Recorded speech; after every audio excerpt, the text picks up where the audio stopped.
On the phone with Santa Claus. Hi guys, I am reading here since a couple months, but I never posted anything here. So this occurred when I was about 7 years old in 1994. I was living in a big house in Germany my parents owned, together with my older brother and sister, as well as our small dog and my grandparents. To understand my fear in this situation, you have to know that my grandparents were on vacation, and my parents were out shopping with my brother. My sister was supposed to stay with me, but she was meeting with a friend and took the dog with her. I had no problem with that, since being alone and able to watch whatever I wanted on TV was not a common thing. Also, I was never easily scared up to this point. It was around the beginning of December, so at 6 p.m. it was already dark outside. Also, what you need to know for this story, in Germany, Santa Claus is not called Santa Claus. It's called something else, which translates to Christmas man, but it's still the same fat dude in a red and white coat. So, I was sitting on the living room, watching Simpsons, which I just discovered this year. Suddenly, the phone was ringing, and of course, since I loved talking to people on the phone as a kid, I picked it up. Who is this? I said in my high-pitched kid's voice. Oh, hi. Is your daddy home? Said the deep, raspy voice on the other end of the line. No, he's not here at the moment, I replied, being my naive, polite self. Okay, so can I speak to your mom then? She's not home either. Well then, who is home? Then that I could talk to other than you, he asked. Nobody, I'm alone, I replied, now feeling a little uncomfortable, since it dawned on me that I was all alone in this big house with a strange guy on the phone. So who is this? I asked, now a little shaky. Oh, me? I am the Christmas man, he claimed, now a little darker. And since nobody is home with you, me and my friends can just walk into your house and take everything we want. At this point, my hair stood up on my entire body, and freezing cold began running up and down my spine. Creeping into my arms, I just slammed the phone on the cradle. I let down the blinds in every room of the first floor and locked the door, but I was still scared shitless.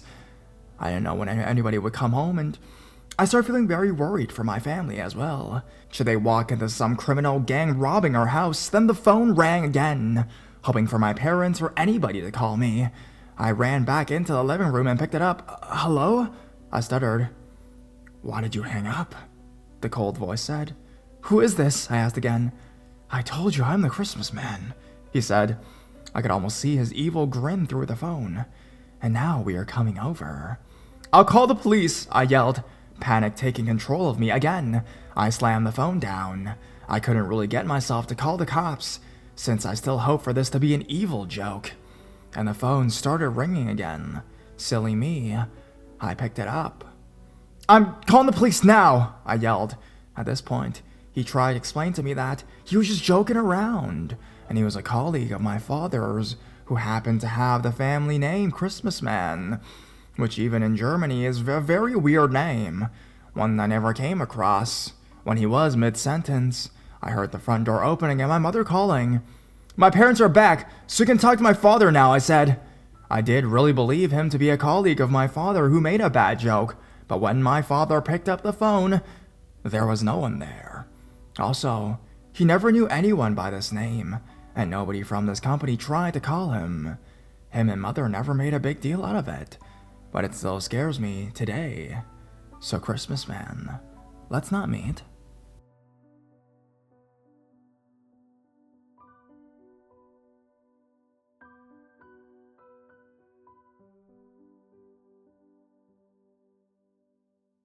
Physics teacher living at school. This happened 2 years ago at my high school, which shall not be named, when I was a freshman. Yesterday in my chemistry class, the teacher was talking about it and it gave me chills. I go to a medium-sized school, about 400 students per class. However, we only have about 100 students enrolled in AP Physics every year, so we only have one teacher for the subject. The longtime physics teacher retired, so the school board hired, we will call him Mr. Six.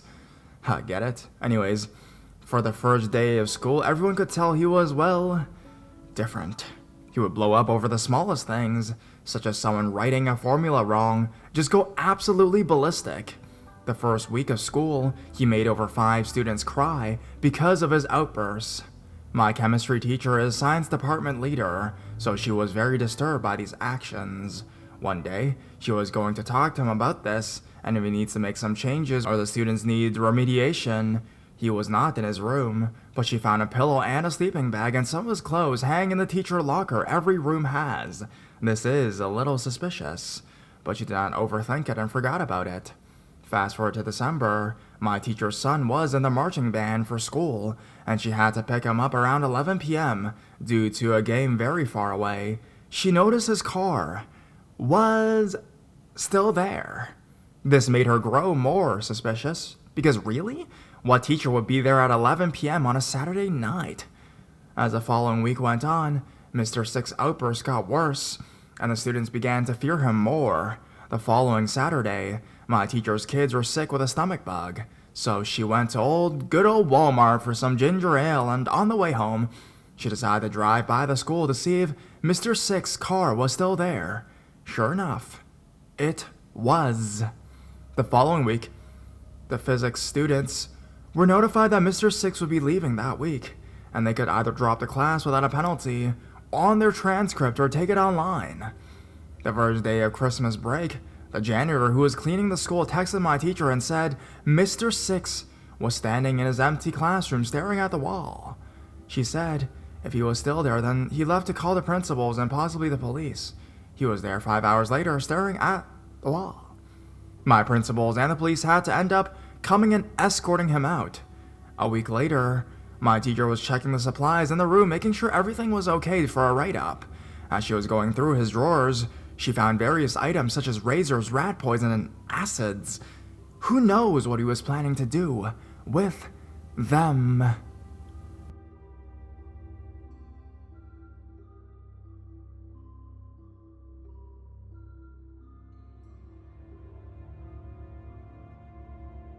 Potential abduction. I am a female, currently 22 years old. This happened back in 2008 when I was 14. Just some backstory. I was living in a small town out in the middle of nowhere, Australia.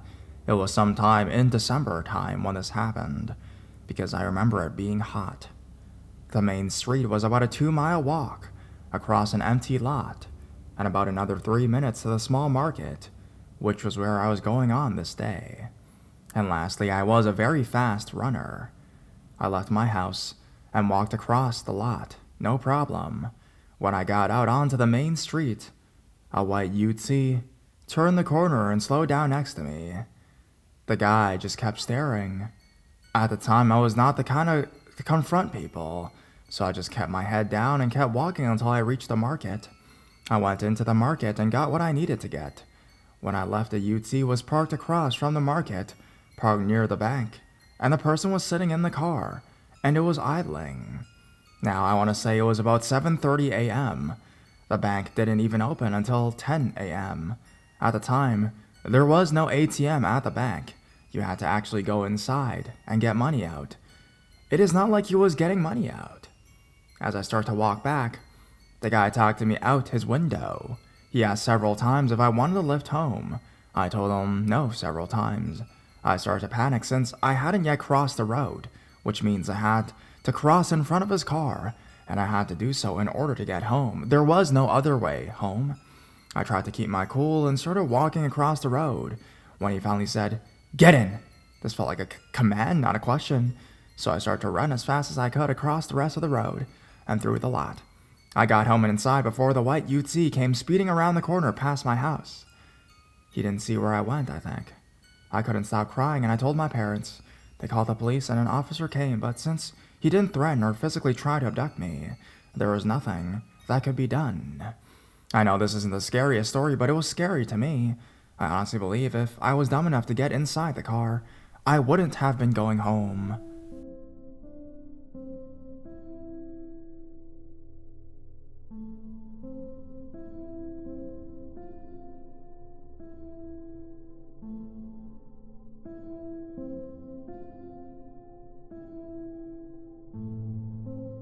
7 a.m. bus ride creeper. It was Monday, December 1st, 2008. I was 15 years old when I got sexually assaulted by some random creeper on public transit in Calgary, Alberta. Typically in December, it's below freezing, but it was during a Chinook, so it was moderately warm for a December morning. I decided since it was so nice out that I wear my skirt and some awesome knee-high boots to school. I ended up catching the bus at 7 a.m. right on time. I walked to the middle of the bus and sat down. I did notice the man in the back corner 2 seats down from me talking. I looked back to him and he smiled at me, so I smiled back. He was at least in his mid-50s. He was East Indian and wore a baseball cap. He patted his seat and said, "Sit beside me." I told him that I was quite alright where I was, and apologized. I turned around and shuffled through my purse when he got up and sat beside me. He started with asking me how I was. I obliged only because I didn't really know what else to say. He then grabbed my knee and said, "You're a beautiful baby." His other hand then grabbed my hand and he continued, "I love your mouth, your lips, your eyes, your mole. You are so pretty." Now, if these weren't any warnings for the upcoming events, I'm not really sure what would be. I responded with thanks and just stared forward. He noticed that I wasn't looking at him, and he sternly said, "Look at me." I remember just staring at him for the rest of the bus ride. He continued with, "I have a fine arts major, and I take pictures of children and return them to the subjects as adults. They thank me so much when I do. I get this feeling of joy from them." I responded short and cold with, "Oh, cool," hoping that maybe he would just shut up or just get it over with and leave me alone. Again, he continued, "If I could just get your phone number." He pointed to my cell phone and showed me his hand of other people's numbers. "I'll give you a call and we can set up a date and time, and I'll bring my camera." Quickly in my head, I remember a Criminal Minds episode and told him that this was my mother's phone and that she was lending it to me for now. He sighed and asked me, "Are you married?" I responded in short with, "No." And he just continued, "You can love a monkey, you can love a dog, but you can't love a person?" I nodded and looked out the window. Finally, it was time to get off. Being that I was wearing a skirt, and he had pinned me in the window seat, I rang the bell and said, Excuse me." He didn't move. I looked at him, and he motioned to step over me. Wanting to get the hell out of Dodge, I stepped over him, hoping to make it as quick as possible. As I was stepping over him, he reached up my skirt and grabbed my ass. I jumped over and stared at him, and he just said the words, "Fine Art Center." I didn't really get to process what happened until halfway through my first period of class at 9 a.m. That's when I started to second guess my decisions. I ran out of class to my TA and called the police and my parents. Now the police said they couldn't do anything about it. They actually got mad at me for not going to the bus driver. It's a pretty busy bus as it is, and for not coming to police sooner.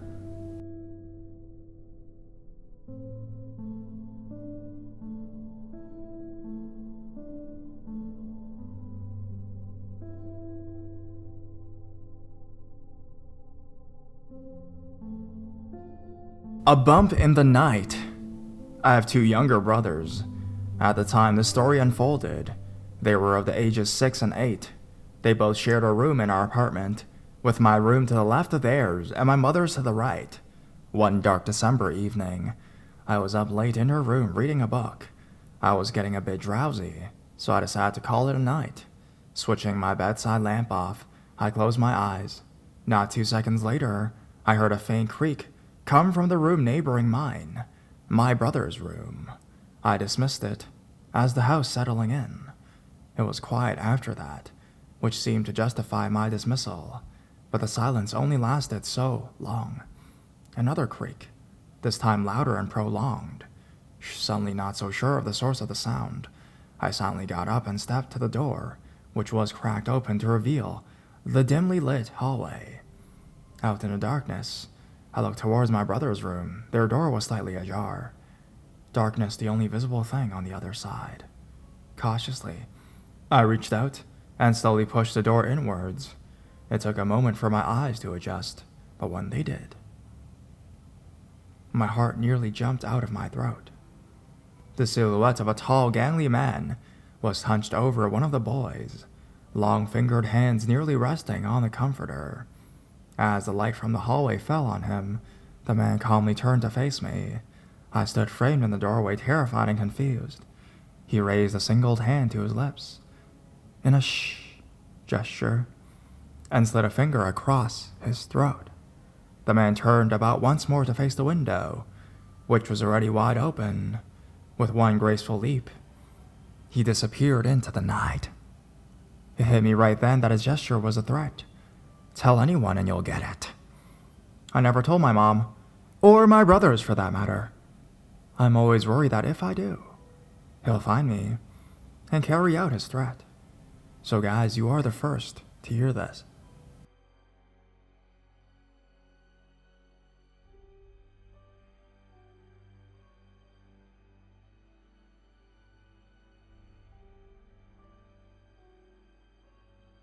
Star Wars: The Stalker Awakens. I've been looking around for a subreddit to just put this down in words, as it was very odd and happened on 20th of December, but still a bit weirded out about it. I went to see Star Wars: The Force Awakens with a friend of mine, like the entire world no doubt, and was incredibly excited. The friend I went with, who shall remain nameless for his sake, is possibly the most annoying guy to ever go watch a movie with. He tries to talk to me during films, he gets his phone out all the time, and his mobile seems to have the brightest light ever.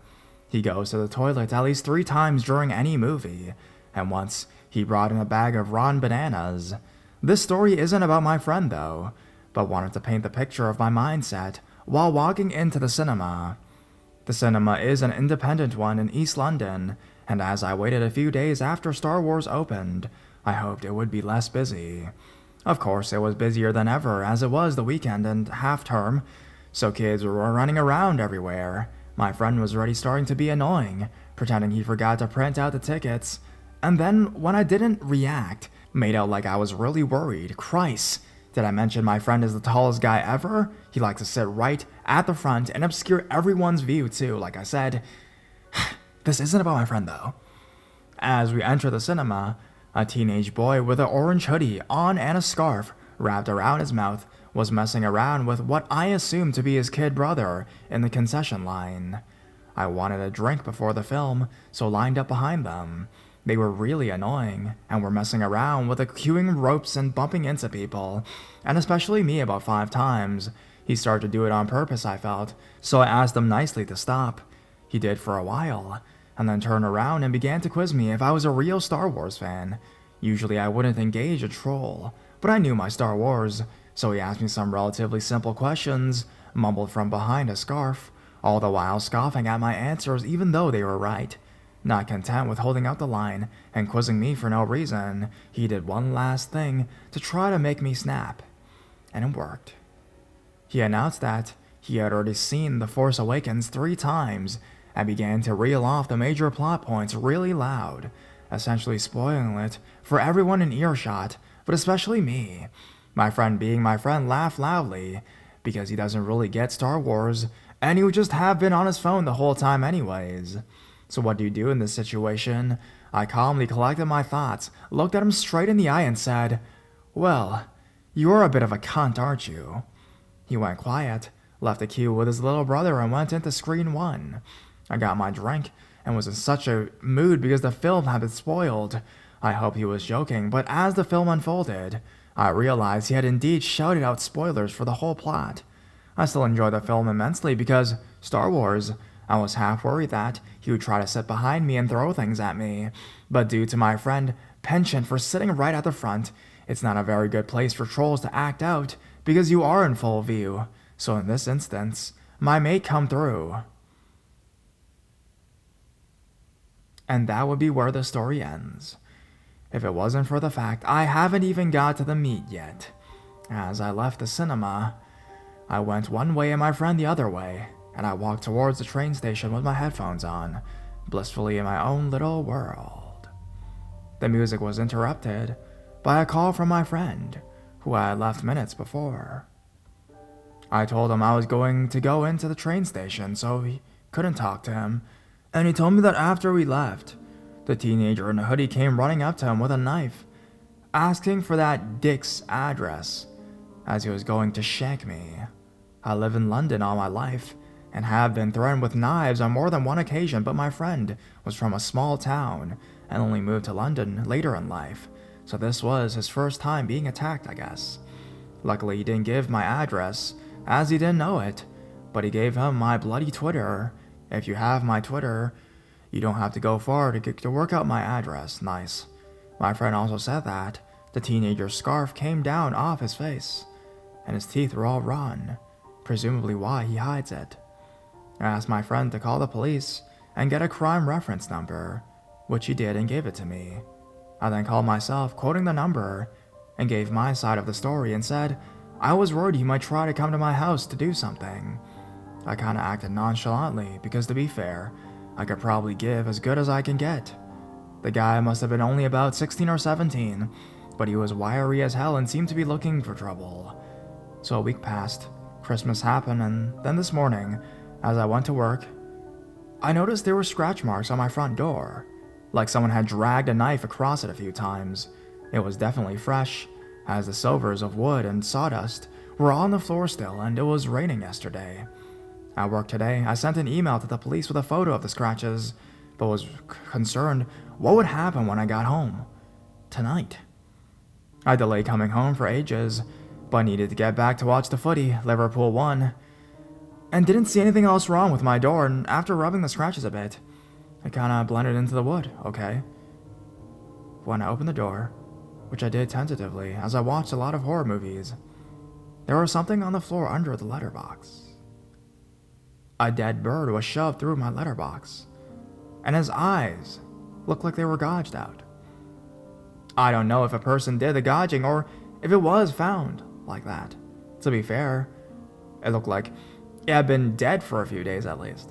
Now, I really don't know if the scratches on the bird is unrelated to the teenager and his little brother, but it's likely it really is something to do with them. It's a police matter now, and I hope I don't need to update this anymore, as I just want it to end. It's a bit weird even for me. I usually watch horror movies before I go to bed, but tonight, I watched Serendipity. Make of what you will. Let's not meet again, Ron-mouthed kid, and please, don't leave me dead things at my door. May the force be with your electric toothbrush.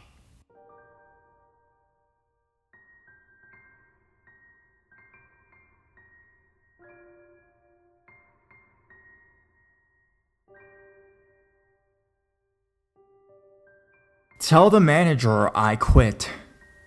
Back in December of 2012, I received a notice from the manager of the grocery outlet I worked at that we were getting a new member of our overnight crew, scheduled to be in the following night. The crew, who consisted of myself and several others, all worked together for quite some time, and we all grew into good friends. So, the next night, it's myself and two others on schedule when the new guy comes in. I already know his name to be Cole, so I immediately went up to introduce myself and all that jazz, before showing him around and telling him exactly what to expect on any given night. Surprisingly, he seemed to be a fast learner. Not that this shit is complicated, but it can be a bit tricky at first, but never asked any questions or made comments, almost acting as if he either knew what he was being told, or that he wasn't even interested. Being the supervisor, I was pretty much the authority, but I never used it. Everyone was used to a loud atmosphere, as we would play music and yell a lot. It helped keep us awake and somewhat energized. As I tried to break him in, Cole didn't seem interested, preferring to work alone and not taking part in our antics. As time went on, his work began to falter. Soon, he began to slow down and disappear to the back of the store for a while, to do whatever, and then return an hour or so later. But I always figured he was being productive and left him alone. What did surprise me, though, was when Cole would use a box cutter. He wouldn't cut off the tape, but instead, he would stab the boxes and rip them open. I told him to be careful, but he merely gave me a shrug each time I told him this. One day, however, the manager called me and asked me to talk about how Cole's been doing at night. I told him about how he became slower with work and seemed much less interested, seemingly doing the bare minimum to get by. He suggested that I should talk to him, and I agreed. 3 nights later, it's just Brad and myself on the schedule at this point. After doing the usual stuff for a while, it was finally break time, so we decided to walk over to the gas station and convenience store nearby and buy some stuff for a lunch break. As we got back, I noticed that the entrance door was left open. Shit. That's not good. Must have forgotten to close it, but Brad said that he did. That's odd. We head inside and continue working until lunch break. We're sitting in the break room eating and chatting when we both simultaneously heard something that sounded like one of the frights moving. It happened again shortly thereafter, so at that moment, I got up to check it out, while Brad, on the other hand, stayed inside the break room. Eventually, I got out to the sales floor and noticed that one of the frights had moved a few feet away from where I left it originally. Also, some merchandise had fallen off and was lying all over on the ground. I began to put the stuff back on the fright when I heard Brad yell my name. Completely used to yelling, I casually walked back towards the break room to meet up with Brad. He pointed towards the emergency exit and said that someone had just walked out, but the alarm didn't go off. I jogged up to it and peered outside and saw nothing. At first, I thought this was a joke. I laughed it off and told him to stop fucking with me, but he insisted. Again, I went to the emergency room and walked around the store but saw no one. I came back in through the front entrance and met up with Brad once again, near the break room. What did scare me, though, was when Brad and I walked up to the emergency exit. Brad suddenly turned around and said he saw somebody walking. He nudged me, and I just turned around to barely see the person walk towards the freezer and around the corner, which was all the way on the opposite end of the back store area. I ran to catch up with whoever it was, but didn't see anyone when I turned the corner. The freezer was locked, so whoever it was couldn't have got inside unless they have a key, but only I have the key. Brad came up to me and asked if I believed him now. I said I did. Who could be in the store and how did they get in? I then thought of the left open entrance from earlier and the fact that the emergency exit door alarms were disabled. It must be someone who either works here and is aware of our movements and the alarm system. We head back to the sales floor to investigate some more. Nothing was knocked off of the shelves, nor was the fright moved this time.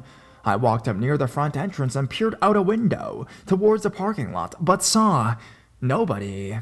But then as I turned towards the front entrance, I saw somebody walking from the parking lot to the backside of the store. This time, however,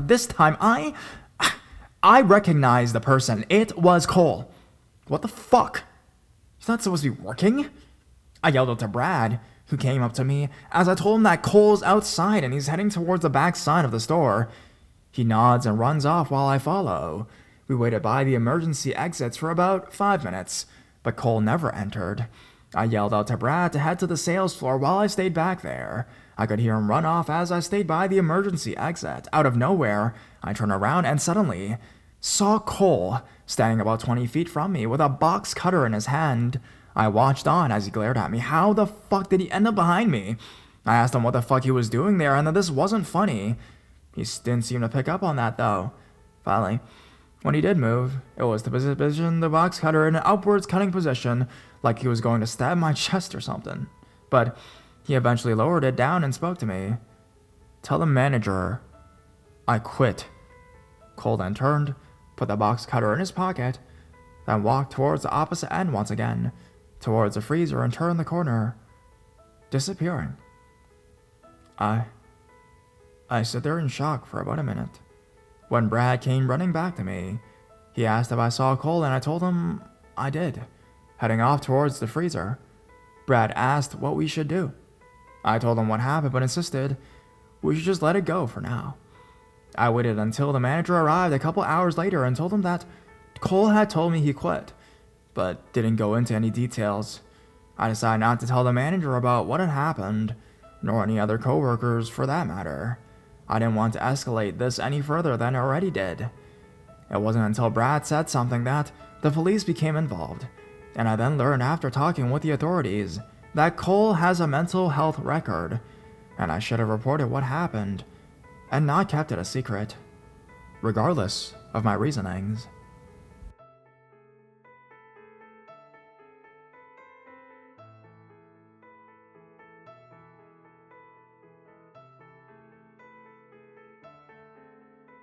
Creeper on the walk home.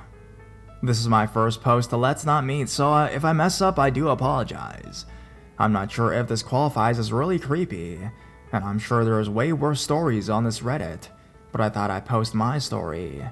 I was about 17 years old at the time, and living in a decent-sized city in Ireland. I was in town hanging out with some friends for a few hours, and it's around 6 or 7 by the time we all leave and start heading home. Being mid to late December, it was pretty much pitch black when I was walking home, but I had walked home so many times over the years that it didn't really bother me. I saw nobody really on the way home because it was fairly cold and dark, so everyone was inside. But when I was about 3/4 of the way home, I see this guy walking up ahead. He's kind of limping and stumbling and seems unsteady on his feet. I think nothing of it because there were 3 pubs nearby, and I figured he was getting home after a drinking session or something. I was walking at a decent pace, and I caught him to him soon enough. He didn't realize I was there until I was passing by his shoulder to overtake him on the path. Here's where I got creeped out. The guy stopped dead when he heard my footsteps and looked at me, and as I was passing, he sort of leaned towards me with his mouth open, like he was going to puke. So naturally, I hurry on. Being a tad freaked out, I keep an eye on this guy. In my peripheral vision, I notice he hasn't moved yet. After about 15 seconds of staring at my back, the guy walks on, but this time he picks up the pace, and I'm convinced he's following me. In my head, I'm thinking, this sounds like the beginning of a shitty zombie movie. I quicken my pace. I walk past one opening to walk into another estate, and so does he. I can see the corner I have to round coming up soon, so I pretend to look at my phone and run around the corner, and then around another one, out of sight. I stood there for a minute, waiting to see if I could hear him following. But to my relief, I heard nothing and got in home safe.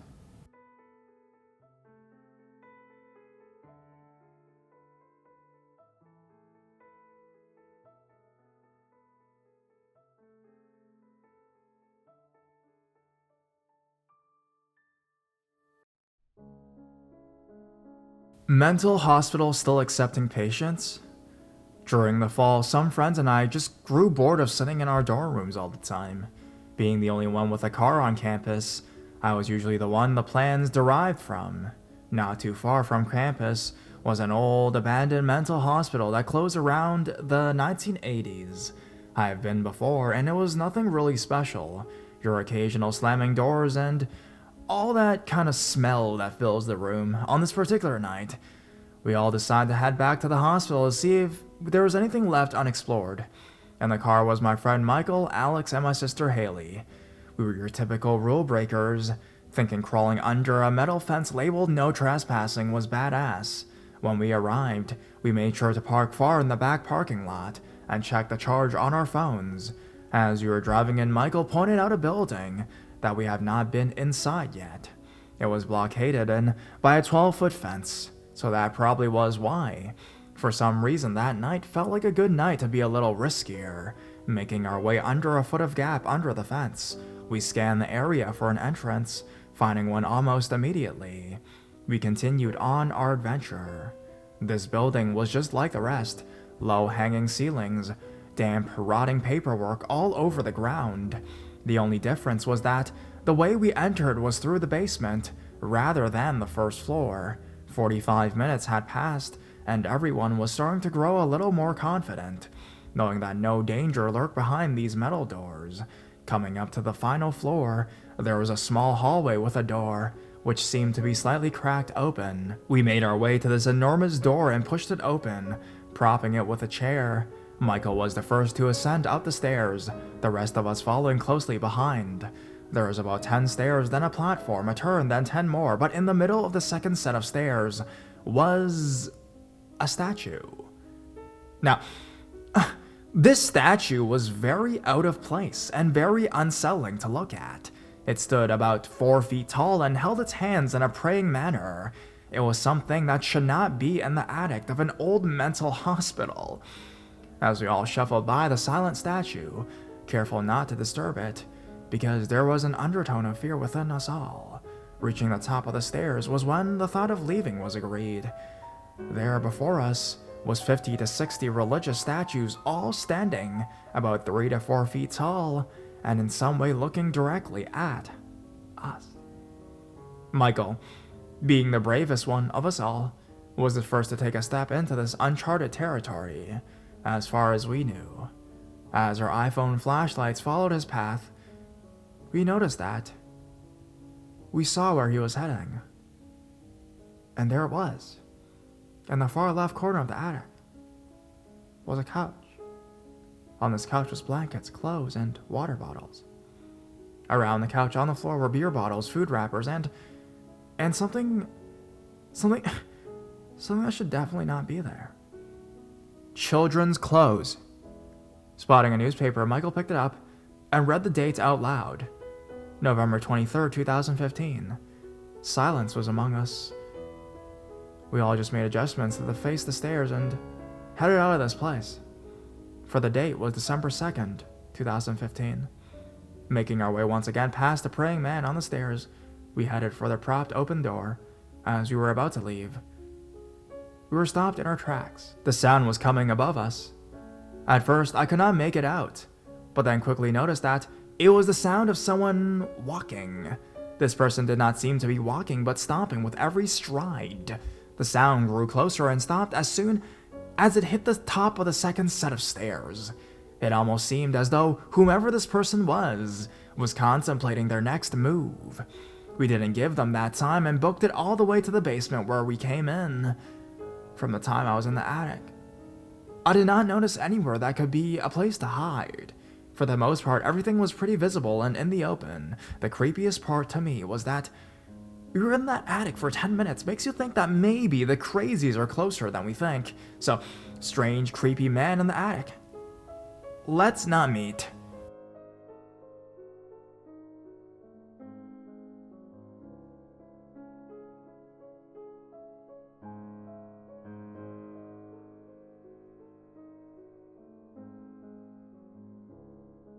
Undercover boss.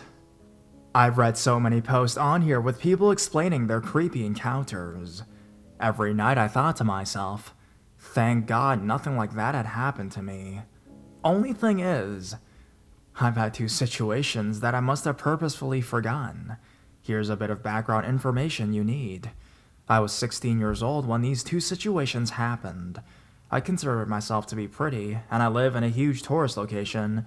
Despite my age, I work alone and I close up the store alone. So my first story takes place in the middle of spring break. So of course, it's absolutely crazy down here in Florida. All my customers for the day have left and my mom's been waiting for me to finish up my closing duties. A few minutes go by and I've finished everything, but I still have to take out the trash. It's still crazy busy outside, despite it being 11 p.m. The huge dumpster is surrounded by brick walls. I guess to keep it from being an eyesore. My mom and I are carrying the trash to the dumpster and I see 5 or 6 young guys walking towards us. They start saying things like, "Hey baby, what you do in a creepy place like this? Come on with us, baby." My mom, being the death old bat she is, can't hear them and continues walking towards them. What the fuck, Mom? I know this was not a situation that we should be in, so I drop the trash we were carrying and start to run. I'm dragging her by the wrist and trying to explain what the hell just happened. We booked it to the closest security guard and tell him everything that happened. Needless to say, we don't take the trash out at night anymore.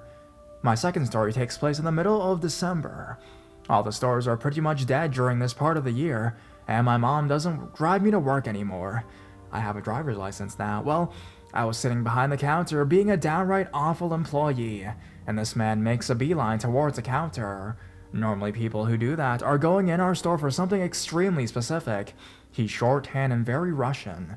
He starts asking me all sorts of questions, which I try to be polite and answer. Are you working alone? Yeah. Do you live here? I have to in order to work here. What are you working on? College classes. He's leaning really close to me and keeps eyeing me up and down, up and down. At this point, he's starting to make me feel really uncomfortable, and I tell him so. Why? No, what if I'm undercover boss? You can't be uncomfortable around boss? I'm not believing that bullshit. Our CEO is tall, blonde, young, and very handsome. Besides, if he was on undercover boss, then he wouldn't blow his cover and tell me. Sir, you are making me uncomfortable. He steps away from the counter and looks at a wall of products. Why don't you come over here and show me something? Nope, I grab the phone and dial security.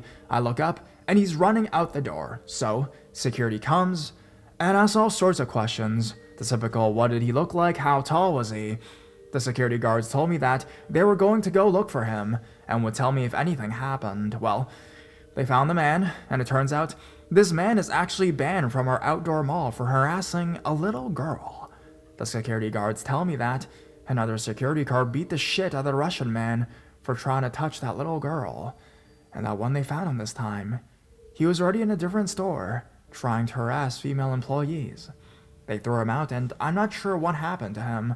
I hope he's somewhere in jail, and not out creeping on little girls.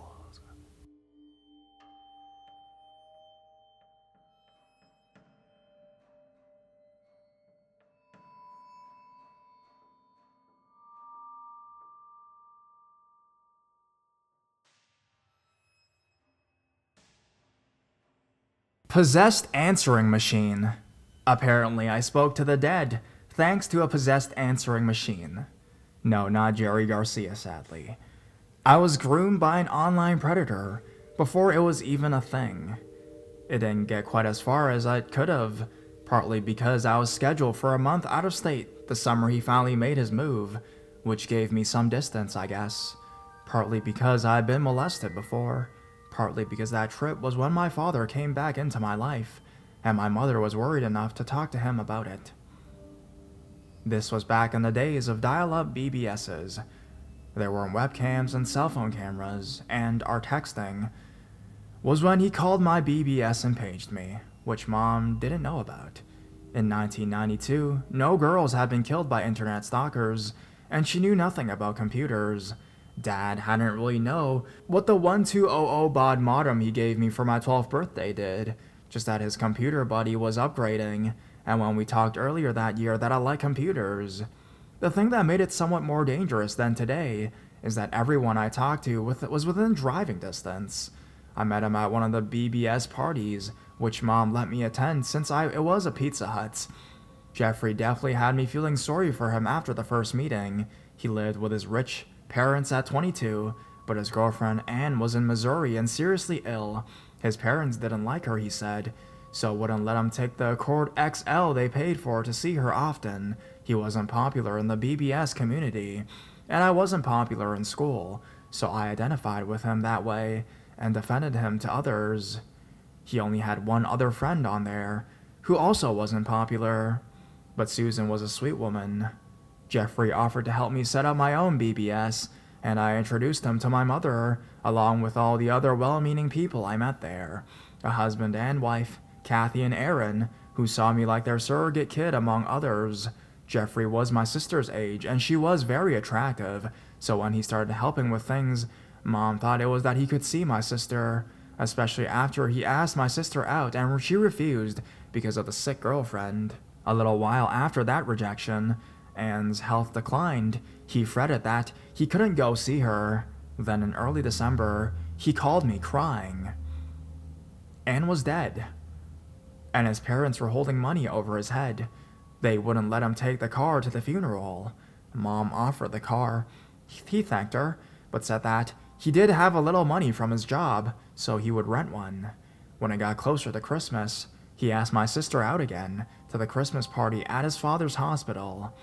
Just as his escort, just friends. She went, but didn't tell me anything about it, and he didn't ask her out again to my knowledge.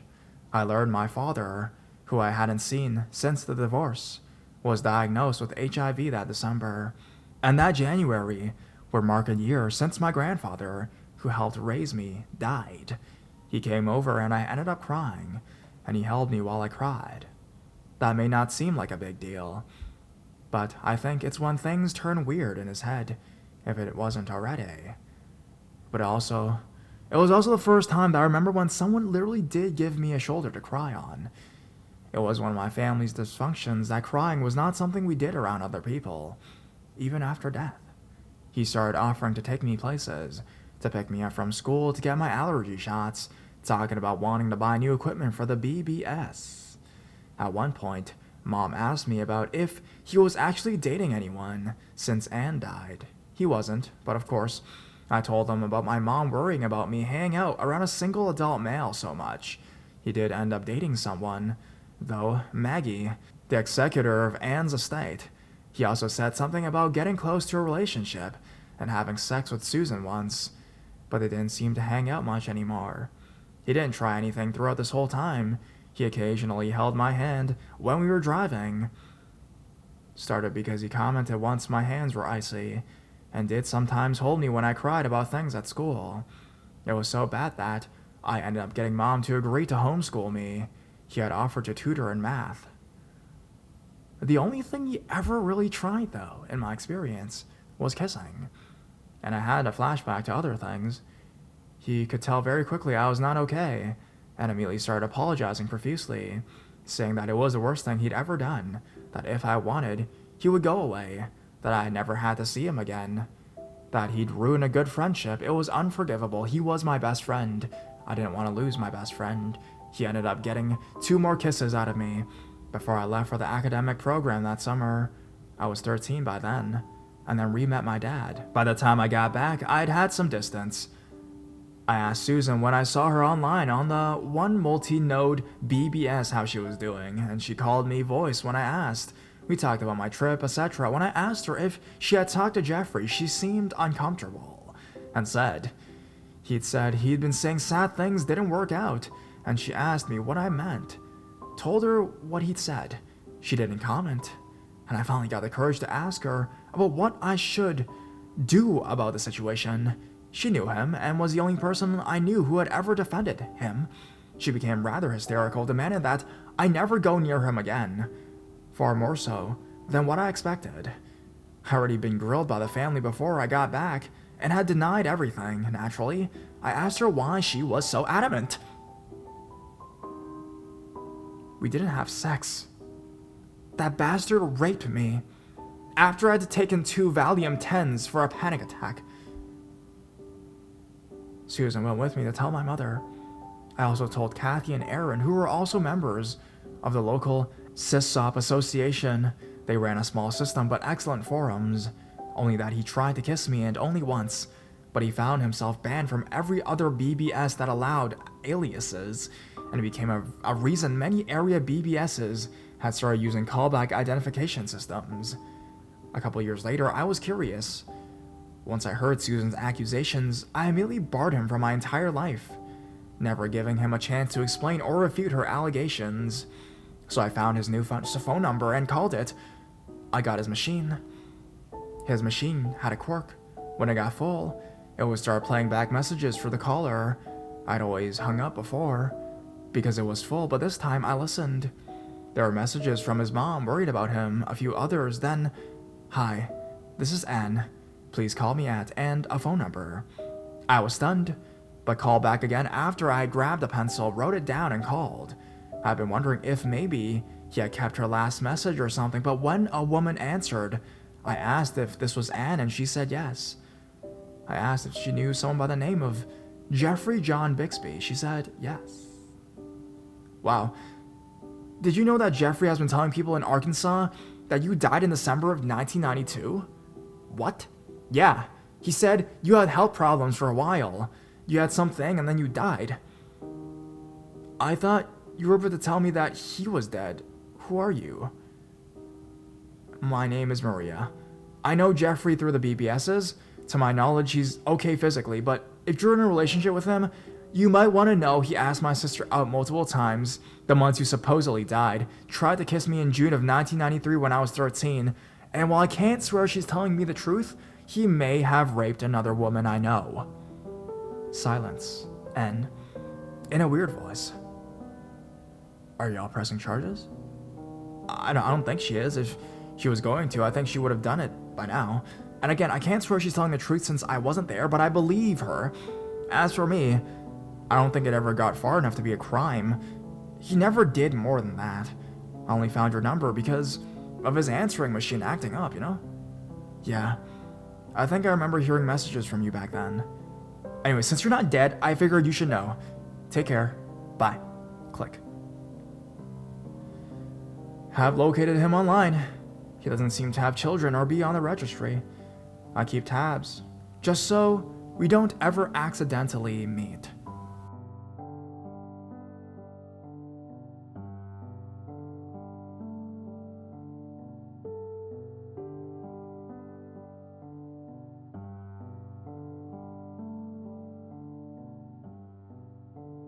Kidnapping grandma. It was requested in one of my other posts that I post about the time my father's mother attempted to kidnap me.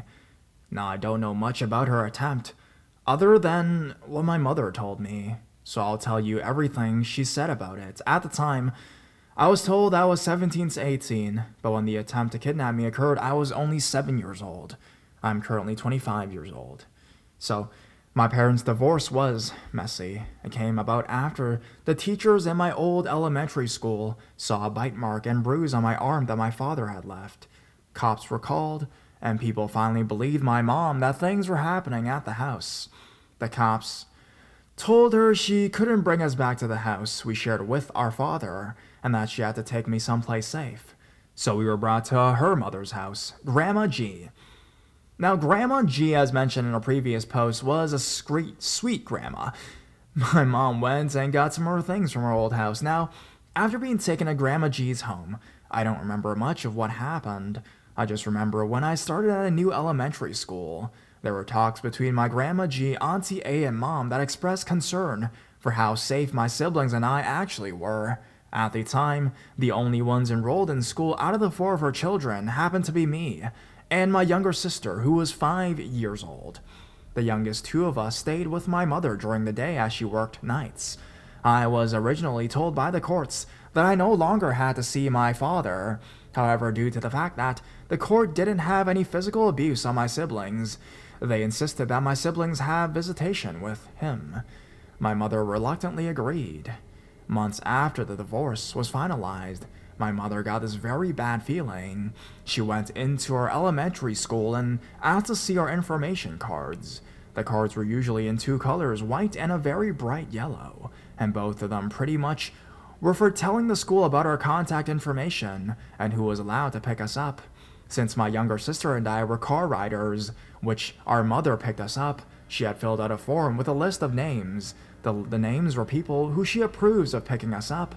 Both my father and his mother were on the cards. She scratched their names out and put down that if the 2 of them had attempted to pick us up, that she should be called. Then she went back home. My sister and I had no clue she'd even come into the school. Normally, if she dropped by, it was to bring lunch or something. So when my art teacher mentioned she'd seen my mother in the office, I was confused, but thought maybe my sister forgot her lunch. The same day, during recess, I remember being outside and thinking that I saw my father's mother, Grandma F, driving past the school. However, I was so busy playing, I really didn't pay attention. Fast forward to me being 17 to 18 years old. My mom and I were talking about my father and his family. We were discussing the abuse, and my mother goes, "I'm still glad that Grandma F wasn't able to kidnap you." I was like, "Wait, what?" And she kind of looked at me, startled for a minute, then went, "Oh," as if she just remembered something. "Mom, what do you mean Grandma F tried to kidnap us?" She sighed and repositioned herself in her seat, like this was going to be a hard conversation, so she wanted to be comfortable. "Grandma F showed up at your school one day when you were about 7 years old. It wasn't too long after your father and I had divorced, and I was still very jumpy about them, you know?" I nodded because I remember my mom being a bit concerned about where we were going and who we were talking to when we were smaller kids, but I assumed that was because, she was a mom. "Well, I'd actually gone in earlier that day and took her and your father off your pickup information cards. I told the school I was to be called over if she or he attempts to pick you up. I thought I'd talk to you about it after I picked you up from school, So you would know you weren't supposed to go with them, and if you saw them, you were supposed to go tell one of the teachers in the car circle. Anyways, Mom got a call in the middle of the day, close to the school being let out. An older, heavy-set woman had just come into the school, asking if I could be brought to the front office. Now, at the time, my elementary school required all adults who were picking up children before school let out to show their ID. The heavy-set woman did, and the school went to pull my information card. They see that the woman's name is on the card, and though it had been scratched out though, prior to this, and a note had been made to phone my mother should she show up. My mother remembers the call rather vividly because she said her heart stopped when she heard the woman from the front office on the phone. The call went as follows. Hello? Hello. We are calling because you recently changed your information card? Yes, I did this morning. Why? Well, there was a woman in here who you had previously labeled as their grandma. You said we should call if she comes in. She's requesting to take the little beeper out of class. Did she give you a reason as to why? She said it was for her birthday. I don't give permission for her to pick them up. I'll be over soon. Them?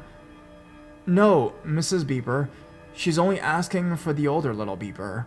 My mom said she raced over to the school after hanging out with the woman in the office, who told her she called the campus security officer. When my mom got there, Grandma F had left, and security officer and the school had a lot of questions about why my mother didn't want our Grandma F to pick us up. I do remember having a talk with my mom when I was younger, and having her tell us that I wasn't to go home with Grandma F or my father unless my mom or the school told us it was okay. It wasn't the last time Grandma F attempted to pick me up from school early. I believe she attempted 2 more times, but because of the school being informed of her situation, she never was able to take us out. I do remember lots of other times when I thought I saw Grandma F drive by the school, but I don't remember any more than that.